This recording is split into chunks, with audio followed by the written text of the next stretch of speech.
Riot Games, una empresa que está posicionada como una de las más grandes y exitosas en la industria de los videojuegos. Pero no siempre fue así. Al inicio, Riot fue escrito por gente que no sabía mucho de código, con artes un tanto extraños y con muchos errores, bugs que hacían que se viera como una empresa falsa. Y aunque este tema de cómo pasó a tener tanto éxito lo hablaremos en otro video, en este buscaremos comprender cómo es que funcionan las interacciones de voz en el juego y por qué son tan importantes. Al inicio, el sistema de interacciones de voz era tan simple que solo ocurría en situaciones propias. Es decir, solo se activaban cuando movías tu campeón, atacabas o activabas una habilidad. Desde ese LOLcito primitivo, la idea era clara: hacer que conocieras un poco más de tu campeón y darle un toque de naturalidad y vida. Con un código limitado y con gente que no tenía el expertise necesario, LOLcito funcionó así hasta el cambio en 2016. No solo 2016 llegó con un cambio radical en cómo se percibía Riot y su futuro, trajo el lore actual, Arcane, y una herramienta que casi no escuchamos, pero permite interacciones que estamos acostumbrados. CAC, por sus siglas en inglés Contextual Action Component, o componente de acción contextual, una herramienta desarrollada por los ingenieros de Riot Games para facilitar el proceso de adición y creación, específicamente diseñado para el debut de Xayah y Rakan. En esencia, permite que cada vez que se manifiesta un campeón en el juego, el sistema puede hacer una conexión con la situación a su alrededor y reaccionar apropiadamente. Por ejemplo, está Poppy caminando por la grieta del invocador y se encuentra sola. Presionas el hotkey para hacer el taunt, el sistema revisa lo que hay a su alrededor, informándole a tu campeón del contexto a su vecindad. Si está sola, tirará una interacción de la lista que tiene diciendo: este martillo tiene dos caras. ¿Quieres saber cómo se siente la otra? Pero si estuviera cerca de Galio y este fuera su aliado, cambiaría automáticamente a esta interacción. ¿Sabías que las gárgolas y los yordles tienen mucho en común? ¿Gárgola? No, soy más bien un coloso anula magia. Con esto se genera una interacción única en estos campeones. Este sistema está constantemente alimentando información a tu personaje y de todos en el juego, al grado de que de forma automática Galio responde. Actualmente esto parece obvio e inclusive irrelevante, pero en 2010, cuando el LOLcito apenas estaba saliendo, era no más que un sueño tener este tipo de interacciones. La única manera que tenía el juego para crear variaciones era por medio de un listado de interacciones, siguiendo una tras otra, hasta aburrirte o hartarte de la voz de Jarvan, por mencionar a un campeón. Esto forzaba que los diseñadores de audio tuvieran que crear líneas genéricas todo el tiempo. Por ejemplo, esta línea tiene todo el sentido al estar contra Garen en la grieta. ¿Rivalidad entre hermanos? Será divertido. Pero estaría fuera de contexto si se lo dice a Kog'Maw. Con este sistema se perderían oportunidades que ahora se aprovechan con los campeones y sus historias, su personalidad, inclusive su postura política y social en Runeterra. Si acaban conmigo, dejarán en Noxus algo mucho peor. Es más, hay campeones que tienen la posibilidad de hablar de sus objetos. Esta herramienta es la que hace que los campeones sean conscientes contextualmente de información que sucede en tiempo real, inyectando información y datos, como los objetos que se compraron, el campeón que acaban de derribar, el campeón que tienen enfrente o inclusive con qué aspecto van vestidos, creando líneas y situaciones únicas, o que Xayah y Rakan se puedan hablar en la grieta de manera natural. Después de esto, ¿qué te parece algo de comida humana? ¿Una cena agradable? ¡Chocolate! No, me refería a... ¡Vamos a cenar chocolate! El CAC fue diseñado para un uso simple, ejecutando diferentes acciones basándose en el contexto de cada situación en la partida. Funciona de la siguiente manera. Se presenta una situación que activa una serie de reglas y esta determina si se cumplen ciertas condiciones para culminar en la ejecución de una acción. Las situaciones están predefinidas en la construcción del juego, cosas como derribar, atacar o comprar un objeto.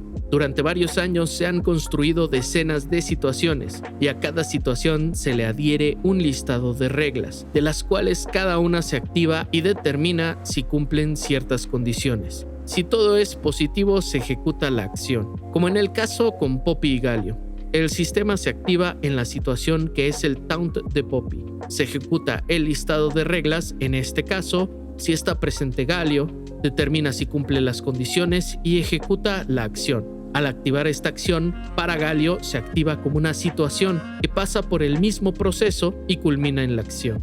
Ahora, es obvio que en este sistema pueden existir empates en varias reglas válidas. Estas se resuelven por medio de una jerarquía de reglas numeradas. Es un avance a comparación de 2010 y un poco más dinámico, pero el hecho de que haya un listado de reglas puede causar que para el taunt que haces de un campeón a otro solo exista la misma reacción en el campeón, haciendo que llegue a ser repetitivo y molesto. Para esto, en 2023 y con la llegada de Huey, crearon una nueva mecánica: progresión. Esto quiere decir que conforme vaya avanzando la partida, las interacciones de voz van avanzando, modificando lo que dice el campeón y dando un mejor contexto de cómo, por medio de su travesía en la grieta del invocador, muy similar a lo que sería en su historia canónica, va cambiando conforme enfrenta obstáculos y los supera, forjando al personaje, haciendo más dinámico e interactivo el juego y con ello tu relación con el campeón. Además que esto obliga a los creadores de la narrativa del campeón a estar más involucrados en el proceso, creando las interacciones de voz. Esta tabla ya te la he mostrado antes en el video de interacciones de Huey, pero te la resumo para entender este concepto.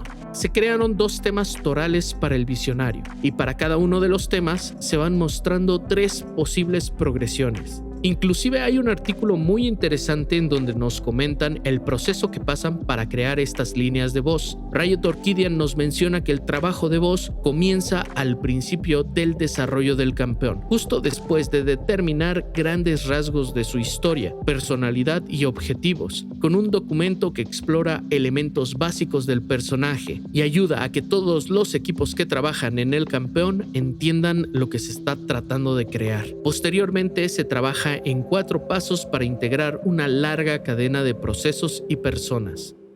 Primero, se crea un borrador o guión de muestra, en donde tiran las posibles líneas de voz que le darán vida al campeón. En este proceso se le une el equipo de narrativa a los directores de voz y a los guionistas, para poder dar contexto de la historia, el carácter y personalidad como mencionó antes. Segundo, se crea el guión de audición. Estas son las líneas de voz que capturan los extremos rasgos emocionales y tonales de cada campeón. Esto ayuda a distribuir a los talentos que le darán voz en cada uno de los 16 idiomas que se encuentra disponible el juego. Tercero, el guión exploratorio. Esta es una extensión del guión anterior y ayuda a evaluar y perfeccionar la interpretación de los actores de voz. Se afinan los detalles para crear las entonaciones y las maneras en las que van a tirar su delivery. Por último, el guión final. Este es el guión que en su totalidad acaba en el juego, en todos los idiomas, y es el que escuchas en LOLcito. Si te interesa más de este proceso, existen videos de Riot Games que hablan de esto.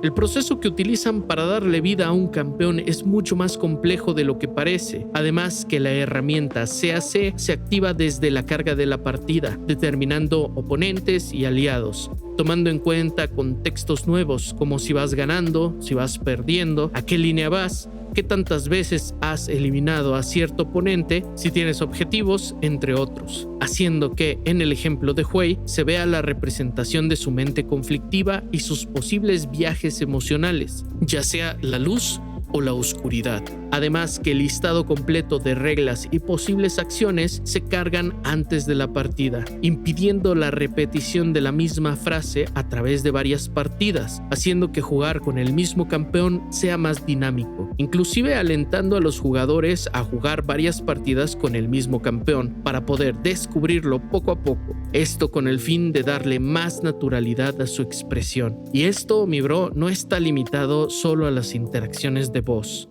Maestría, debo felicitarte. Obviamente tus padres jamás tuvieron razón para hacerlo. A principios de 2016, Riot se empeñó en crear la primera pareja de campeones en League of Legends. Su objetivo era crear un par de campeones que interactuaran en el juego con el amor que les caracterizaba en su historia canónica. Este fue el parteaguas para crear interacciones variadas en la animación de campeones, más allá de si se publicaban juntos. De la misma manera que funciona con las interacciones de voz, las animaciones interactúan, inyectando y consumiendo información contextual a su alrededor. Lo vemos en el baile y el recall de Saya y Rakan, en la sincronización de los instrumentos con Yasuo y Yone, o inclusive en las misiones secundarias o pasivas ocultas entre los campeones, que poco a poco van agregando más. De igual manera, la adaptación de los pings a este sistema crea una retroalimentación no solo contextual, sino de gameplay. Pero como todo lo bueno, tiene su lado complicado. Anti-cheat y performance. Claramente, esta herramienta es poderosa y puede ser utilizada tan dinámica y complicada como la tostadora más poderosa en la grieta. El problema es que implementar mucha información en una sola partida pasa de una personalización increíble a la peor pesadilla de tu triste hámster, que solo quiere correr el maldito juego. El objetivo es que debe ser tan complicado como se pueda, pero al mismo tiempo tan ligero para poder procesarse rápido y sin afectaciones a los jugadores. Es un proceso de balance que muchas veces genera problemas. ¿Alguna vez te has preguntado por qué a veces se te bajan los frames sin explicación alguna? Bueno, puede ser que esta herramienta sea la culpable. En el caso de los hackers y scripters, esta herramienta puede ser su mejor amigo, informando de lo que pasa en el juego como contexto. Puede ayudar a saber posiciones de jugadores, qué hacen y cómo lo hacen. Así que para prevenir esto se implementaron dos cosas. Primero, el CAC solo puede reaccionar y tener como contexto lo que ves tú en la partida y nada más. Está desconectado del mapa. Y hablando del mapa, para generar campeones y texturas en la niebla de guerra, el juego solo ve una ligera parte más que tú, haciendo que los tiempos de carga no te afecten, pero al mismo tiempo imposibilitando el famosísimo map hack. Con esto, Riot nos asegura que Liz no tendrá su sentido arácnido activado y previene posibles exploits con la herramienta. Los campeones que juegas ahora cuentan con conciencia del contexto en el juego, haciendo uso de los sistemas de audio y animación para darles vida, abriendo un sinfín de posibilidades para las mentes creativas dentro de Riot Games para el universo de League of Legends. Cada una de las interacciones que tienen los campeones se agregan para hacer a alguien sonreír o acercar a sus jugadores con sus campeones favoritos. Ahora, poner atención a las interacciones de voz en el juego va a ser fundamental si eres de aquellos que les gusta ver más allá de lo que les presentan frente a su nariz. Deja tu duraznito si eres del selecto grupo que ve los videos hasta el final. Si quieres saber más de la progresión de las interacciones de voz, mira este video de las interacciones de Hwei. Gracias por ver este video y como siempre decimos en el canal, suscríbete.